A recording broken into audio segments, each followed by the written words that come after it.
Let me tell you, men know little or nothing about women's undergarments.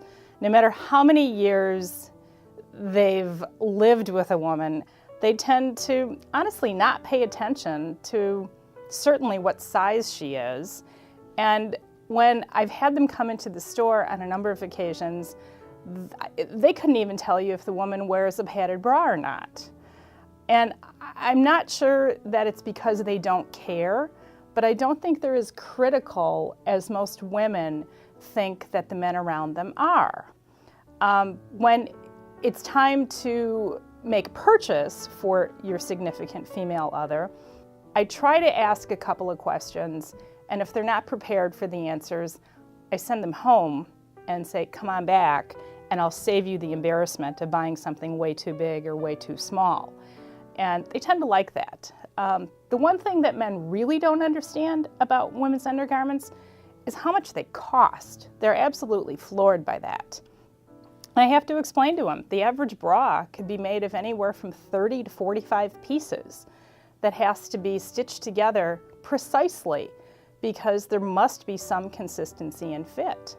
There is some body fascism going on in today's culture.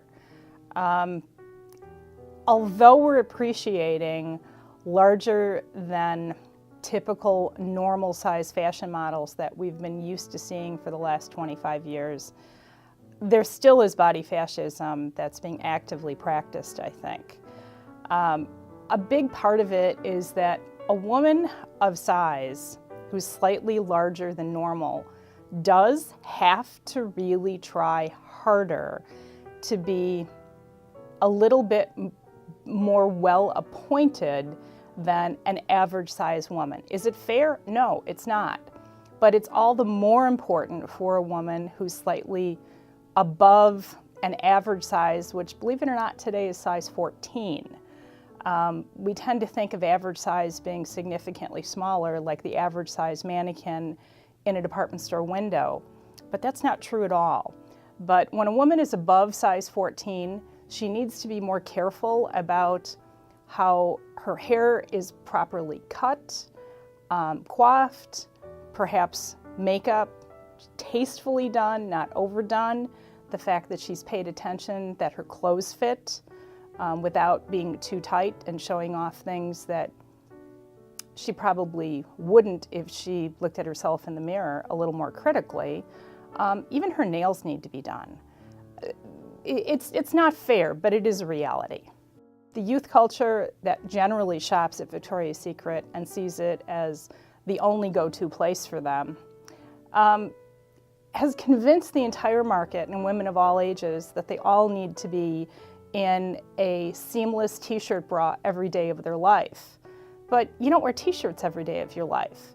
There are so many other options out there for a better presentation in different outfits, where a T-shirt bra just frankly doesn't quite hold up, no pun intended.